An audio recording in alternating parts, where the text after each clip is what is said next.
हम लोग अहंकार की जगह पर थोड़ा सा गौरव करना सीख लें तो और आसानी रहेगी।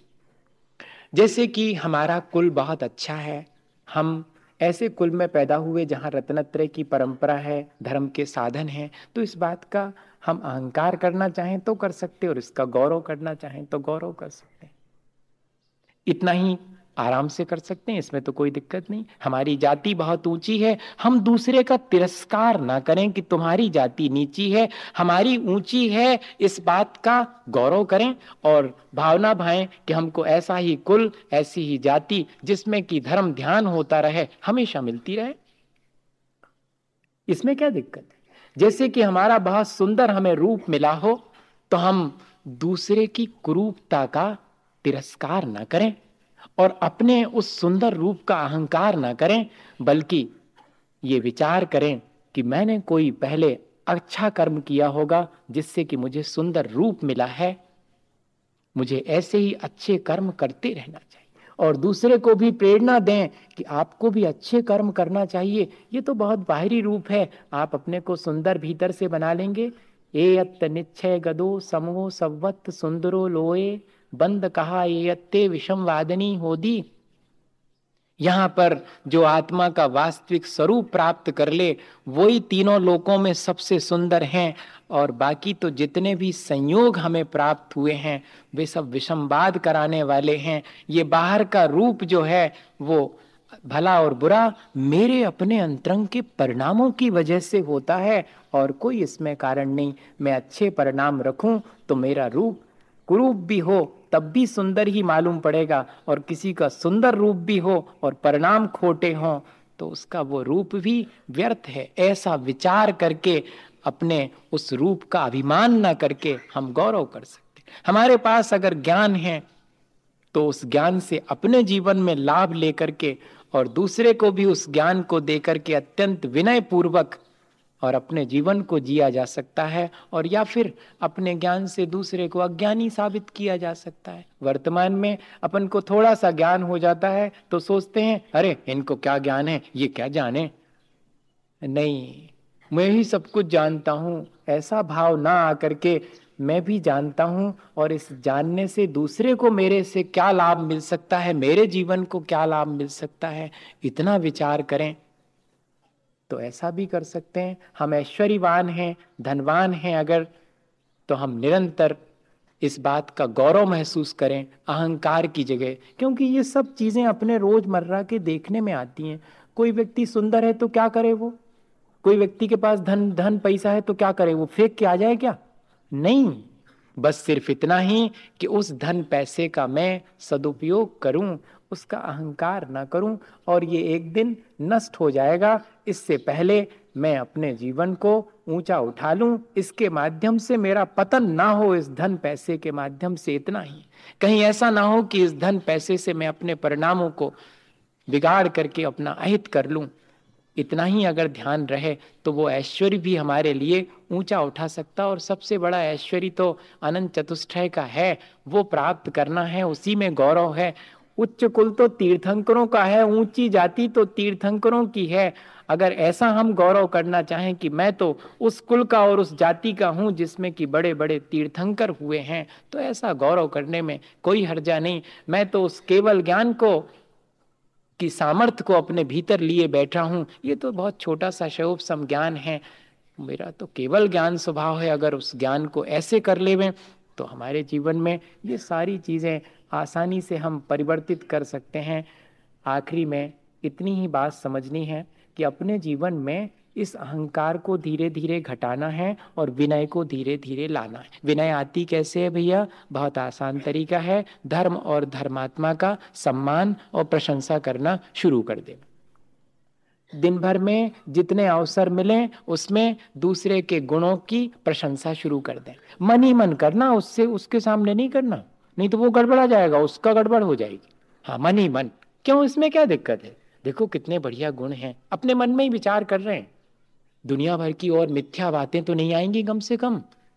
इतना ही, जहां जहां गुण दिखाई पड़ते हैं उन सब की अपने भीतर प्रशंसा शुरू कर दें।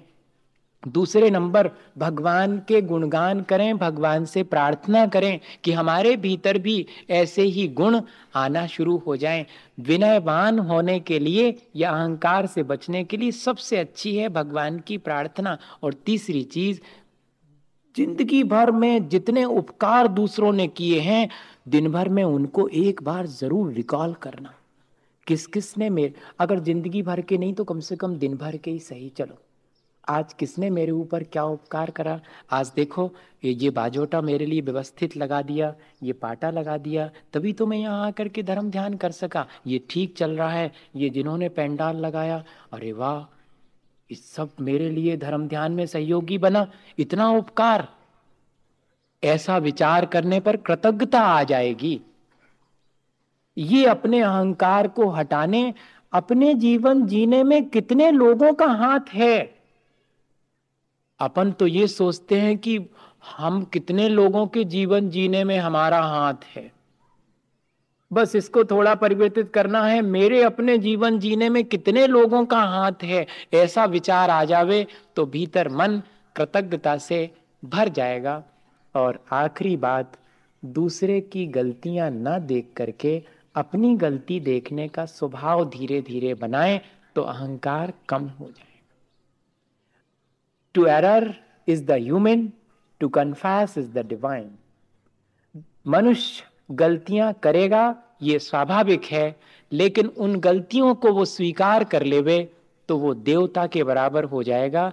ये चौथी बात अगर अपने मन में ध्यान में बनी रहे, गलती हो भी जावे अपन से तो विनय पूर्वक झुक करके तुरंत के तुरंत, देर नहीं करना। सुबह की शाम हो गई तो भी समझो कि देर हो गई, बस तुरंत ध्यान में आ जावे और वहीं के वहीं उस चीज को अपन स्वीकार कर लें पूरी विनय से। अपने को असाधारण और विशिष्ट मान के नहीं भैया, अपने को बहुत साधारण और सामान्य मान करके, तभी ये संभव है हमारे भीतर विनय आ सकती है। वाणी की विनय, मधुर वचन, मन की विनय, श्रेष्ठ विचार, शरीर की विनय, अच्छे कार्य। बस सब समझते हैं अच्छा कार्य कौन सा है, मीठा बोलना क्या है और श्रेष्ठ विचार क्या हैं।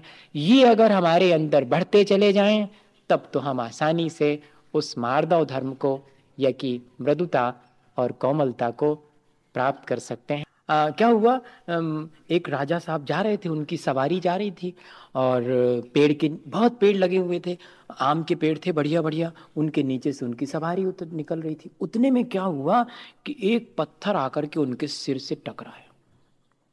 अब चोट तो लग गई, राजा साहब कुछ कहें इसके पहले ही उनके जो सैनिक वैनिक थे दौड़ पड़े, कहाँ से आया पत्थर, किसने फेंका पत्थर। और ज़्यादा दूर नहीं जाना पड़ा उनको, ज़्यादा मेहनत नहीं करनी पड़ी। एक छोटा सा बच्चा था, वो चुपचाप गुमसुम खड़ा था, उसको भी, उसने भी देखा कि गलती तो हो गई, राजा साहब के सिर पर पड़ा है। और उसकी माँ भी बाजू में खड़ी थी, वो तो रोने रोने को हो गई कि अब गया गया मेरा बेटा, अब क्या करें। हाथ जोड़े खड़े हुए हैं, गलती तो हो गई लेकिन विनय को नहीं छोड़ा।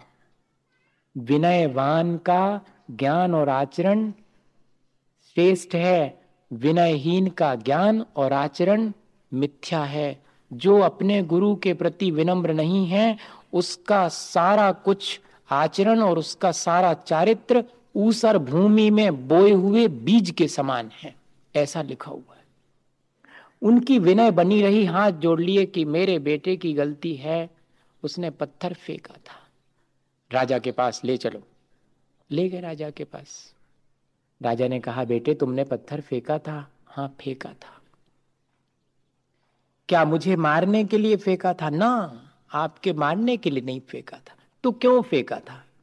मैं बताऊं, पेड़ में आम लगे हुए हैं और पके हुए आम मुझे तोड़ना थे तो मैंने पत्थर फेंका था, तो वो आम तो नहीं टूटा, पत्थर आपको लग गया, जो सजा देना हो दे दें। अब तो राजा साहब को सोच में पड़ गए राजा साहब, और उन्होंने कुछ नहीं सोचा और अपने गले का हीरे का हार उतार करके, जाओ तुम्हारे लिए यही है। अरे दंड मिलना चाहिए था, उनकी मां बोली कि इसे तो दंड मिलना चाहिए था, सजा मिलनी थी। नहीं, इसे पुरस्कृत करता हूं। क्यों? जब एक वृक्ष पत्थर फेंकने पर भी और मीठे फल देता है, तो इसने मेरे ऊपर पत्थर फेंका तो मैं इसे दंड कैसे दे सकता हूं? मैं तो मीठे फल ही इसे दंड। ये जो है, ये हमारे भीतर की मृदुता और कोमलता है। क्या ऐसी अपने भीतर नहीं आ सकती? एक आध मौके पर सही, दिन भर में कोई अपने को चोट पहुंचाए और अपन उसके प्रति फिर भी अपना मन खट्टा ना करें, एक आध बार तो दिन भर में, ऐसा इसका आनंद जरूर से लेना चाहिए। यही हमारा अपना स्वभाव है। ऐसे ही हम अपने जीवन को अच्छा बना पाएंगे। इसी भावना के साथ बोले आचार्य गुरुवर विद्यासागर मुनि महाराज की।